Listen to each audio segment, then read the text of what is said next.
Okay.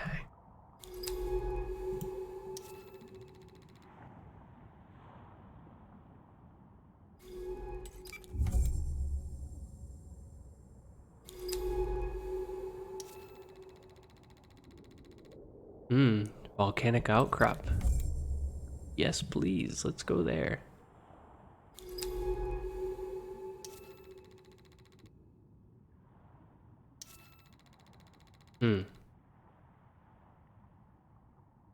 It was sort of more like northeast was the direction we wanted to go for the ROV pattern. Let's give it a shot, see where it goes.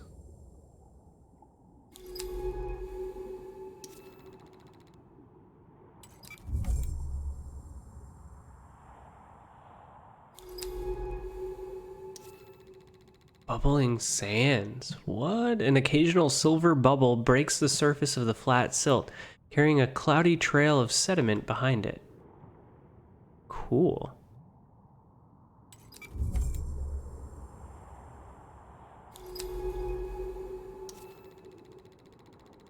More sediment trails.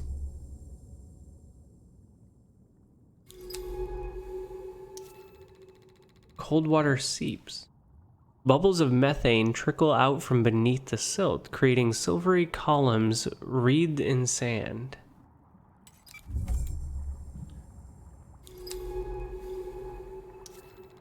Pockmarks. Ahead, the seeps have created small craters in the seabed where brine is gathering in clouded pools. Oh, yep.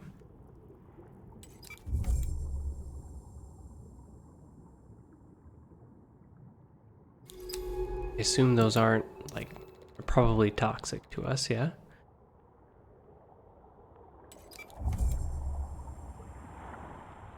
What an amazing play on light with this. Brine pools. The methane seeps here must be forming them. The pools themselves will be toxic and also anoxic. Let's navigate carefully. Oh wow. They are beautiful. Bog-skinned puddles sunk into the seabed, but they are dangerous.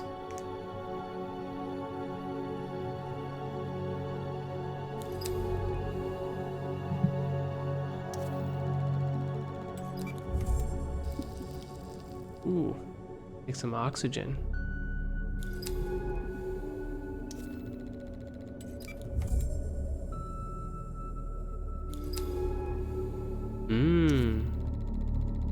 Bristling fronds. These feathery fronds are growing along the edge of the brine.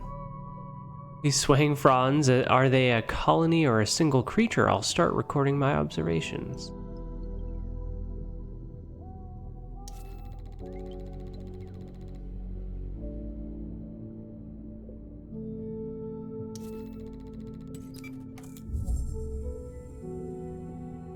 Whoa. Crab-like creature. These crawling creatures seem to keep to themselves. Let's keep track of where we find them.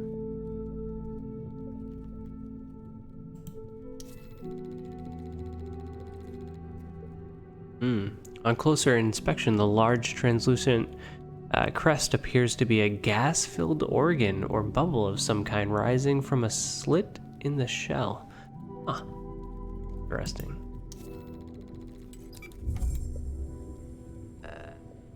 Listening bubble. Oh.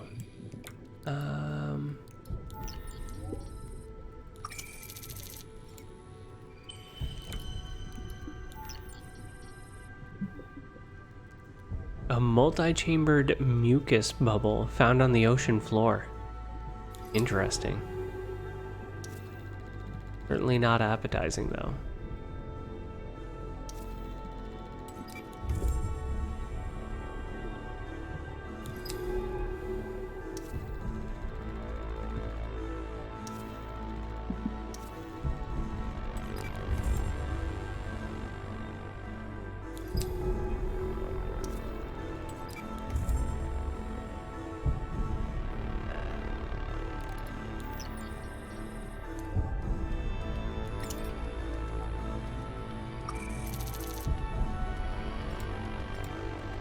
this music is getting ominous.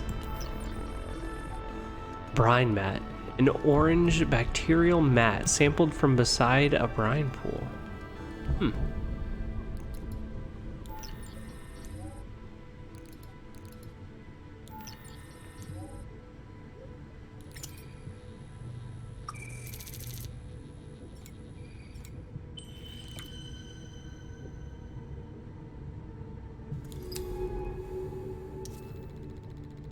we're getting there.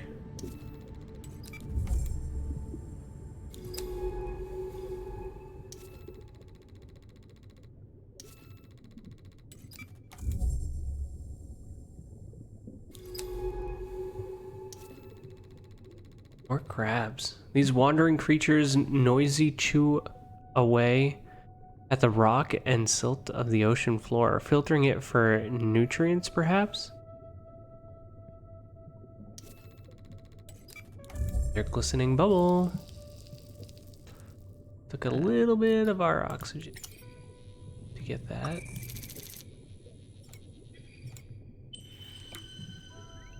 Hey, come back. Yeah, we got it. Fast creature. Ooh, lobster-like creatures. These creatures are so fast. Their dark coloring makes them hard to see, but let's keep track of them. Yeah. These rapid swimming lobster-like creatures have dark shells with very large translucent tails. How do they move so fast? I don't know. Stilt-legged stone. What? How can these creatures survive out here among the brine? I'll start keeping notes on their behavior. Yeah, they're just like chilling in the brine. These tall crab-like creature towers above the brine. Oh, sorry. An unusual assortment of rocks, shells, and bones adorn its back. I'm almost imagining the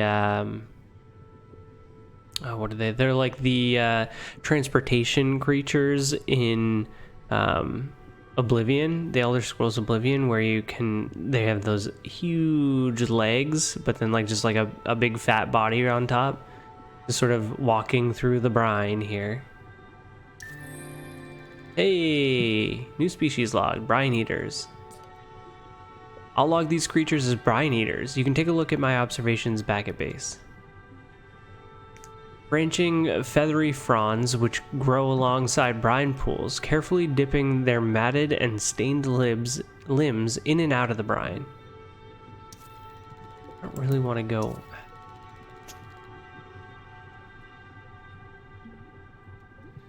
Okay.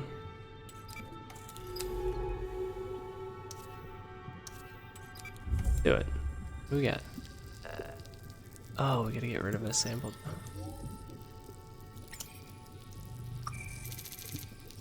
Animal. What?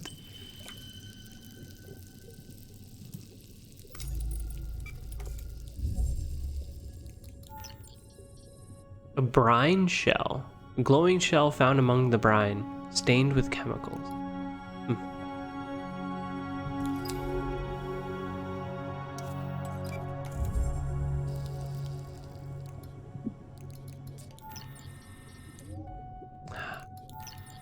There we go. Another crab-like creature. What might be hiding within its toxic fog? Do you think life might survive out there? Oh, over here. Probably, man. We don't know much about this place. It's true that this planet has shifted my ideas about what is survivable. Perhaps there is something out there waiting to be discovered.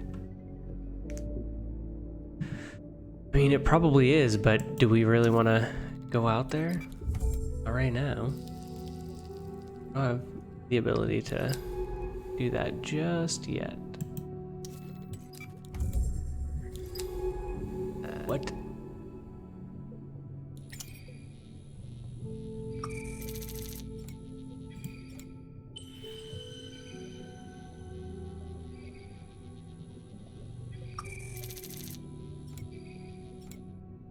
Brine mats.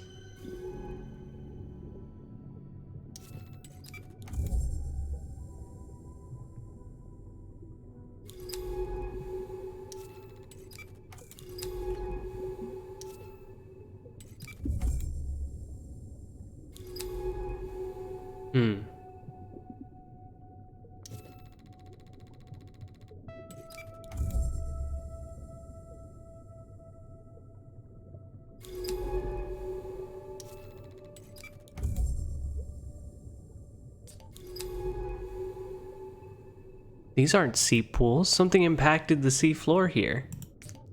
Meteors? How could they get so deep? Or could some creatures have left these? Ooh. Okay. There's some freaking huge creatures, if so. Not sure how I feel about that. Do we need another glistening bubble? No.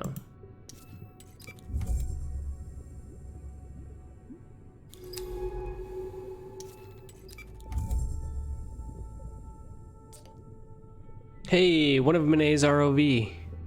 It looks like this one was disabled by the brine. The supplies Manet equipped it with are still intact though. We can resupply. Open the terminal and let's see what this little guy found down here.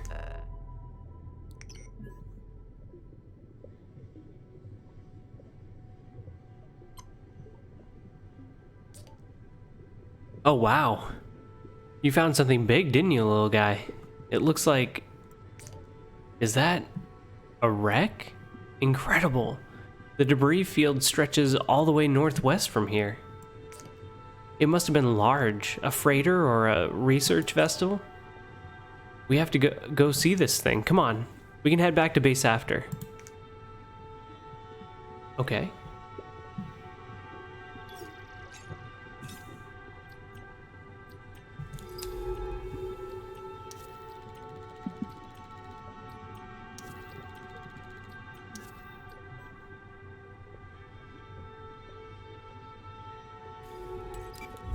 Let's go find this downed ship. Here's the edge of the debris trail. Something sank here, and by the spread of debris, exploded. It's been here for years, decades. The metal is corroded to little more than a frame. That means Manet wasn't the first person to come here. Something big happened here. Something no one wasn't meant to find. Okay. This huge piece of debris has been distorted and twisted by the brine, leaving it totally unrecognizable. Oh yeah.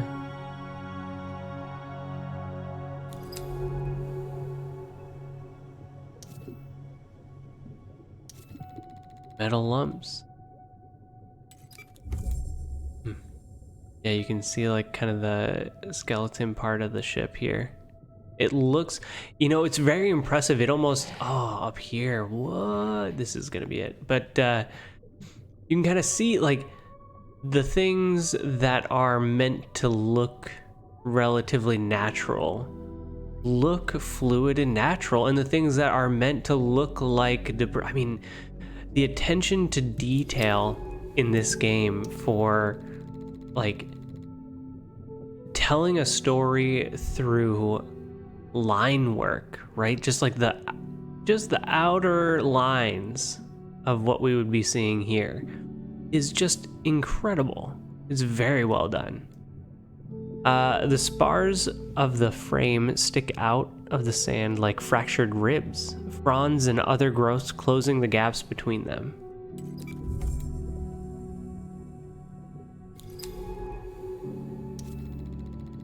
Fractured plates.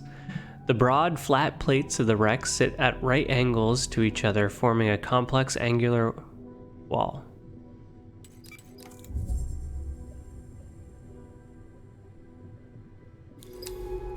I mean, you can tell the difference, right? Like, this is clearly like some sort of built thing, right? Like, it's got a clear pattern to it, a structure to it. This looks like pockmarks, right? Like something done by nature that's not man-made, for lack of a better term. Hull entry. Ooh, a split in what must have once been the vessel's hull allows passage into the overgrown interior. Oh, let's go, man. We're already here. Despite the fact that the music is getting incredibly ominous. Melted corridor, the brine has left everything but the vaguest shape of the vessel impossible to define. We're entering the main body of the wreck now. It's little more than a husk. It's impossible to tell anything from these rusted plates. Whose ship was this? The local ecosystem looks to have been scraping away at this thing for decades. Nothing much left for us. It's true. Overgrown bay. This bay, perhaps once a cargo hold, is being scraped away at by frond-like creatures releasing flakes of orange rust into the water. Sample time.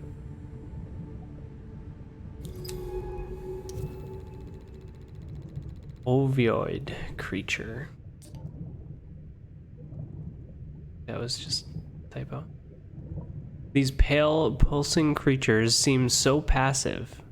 Gonna keep a log. These ovoid creatures sit pulsing on the edge of the deep oases. They are glassy and soft, like partially boiled shellless eggs. When close to these creatures, you can feel the pull of their strong filtering action as they absorb water and push it through their bodies. Intriguing. Sealed locker? Oh, half buried in sand. The industrial seals on the equipment locker have held. It must have been protected from the crash within this bay. Don't tell me we find a suit or a person in this?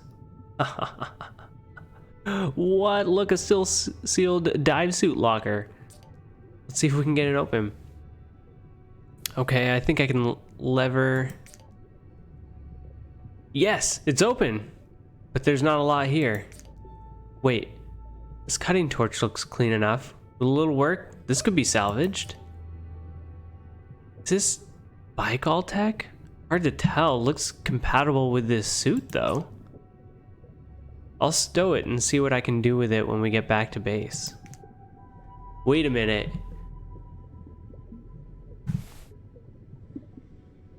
The suit that we're in, Dr. Ellery said was like of a super old make or very weird, and you know, there was something strange about the suit, right?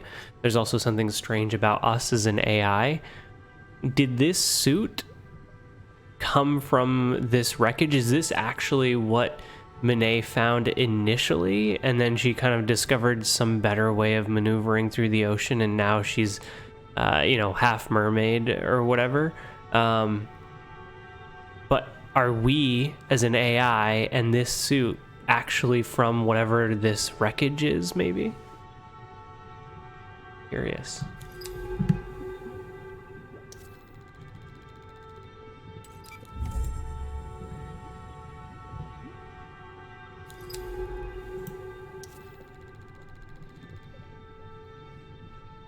Wow, the craters clustered around the vessel suggest an explosive force of some considerable magnitude.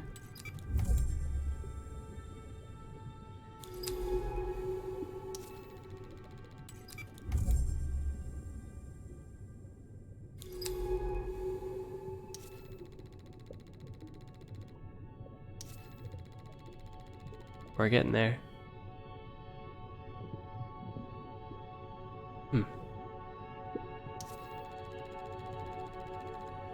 Could this set of seeps have been created by the wreck's impact? Perhaps it breached the bedrock, protecting the methane below. Good question. Wreck garden. What? Whatever its origin, the wreck here has become a sanctuary for the ocean's life. There's a beauty to its reclamation. We're so close on the crab-like creature. Each one of these shelled creatures seems to have its own territorial loop, an area of seafloor it systematically searches through.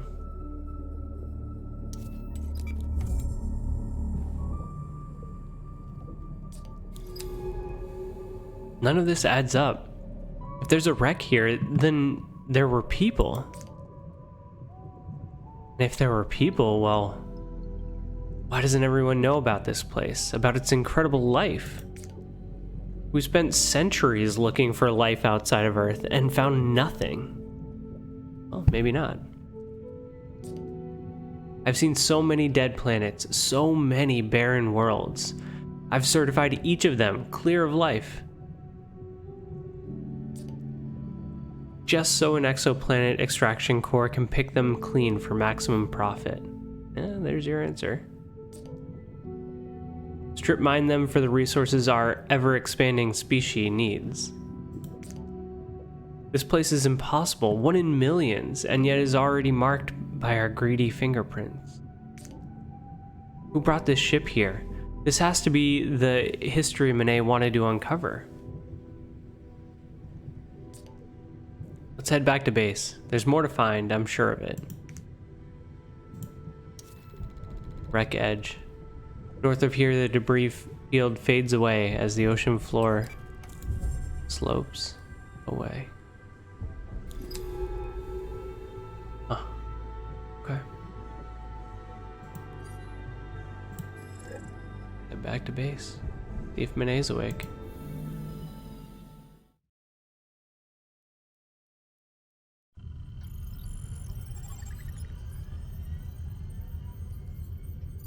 Downtime only 3.6 hours this time. That's pretty good.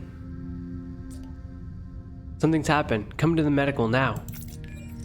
Whoa! Yep. Monet is growing. I haven't dared to go in. Can't make sense of the readouts. Her vitals are unreadable, but she's still alive. Whatever kept her alive on the slopes is changing her somehow.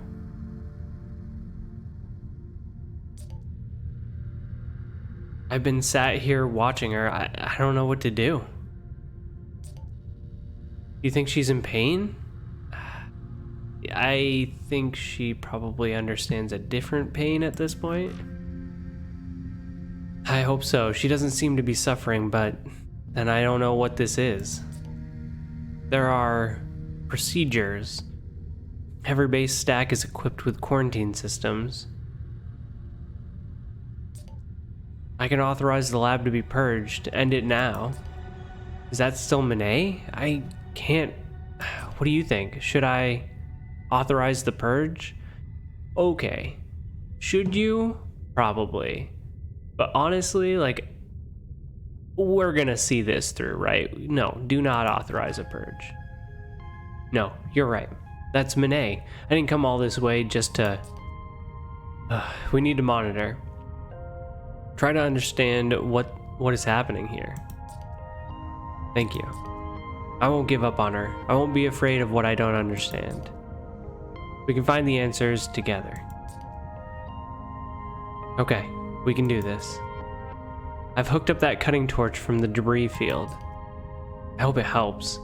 I need some answers. Let's find that other ROV. Alright, folks. Wow. That's where we're gonna end it for tonight. What a ride, right? This game, it really does an amazing job of eliciting that feeling of wonder through exploration, right? Through discovery. You know, we're uncovering all of these things, right? Like, we're uncovering these little hints along the way that are sort of leading to this larger story. And we haven't even thought too deeply about all of the fungi and animals that we're uncovering and how they all fit together into a larger ecosystem. That is going to be interesting to see. Well, this has been Southpaw Gemini here. Thank you for joining me on the couch again for this Let's Play walkthrough here we've had within Other Waters. This game is incredible. Highly recommend checking it out if you get a chance. It's out on, I believe, the Switch as well as the PC. Yeah. Looking forward to exploring more of this. I don't know if we'll be back here tomorrow night with this or if we'll be in looking at Fates of Hort. If you want In Other Waters, let me know. You can follow from this video. You can check us out on YouTube and give me some thumbs ups over there to let me know which you would prefer to see. And either way, we'll be back tomorrow night. Thank you guys for joining us. Appreciate it.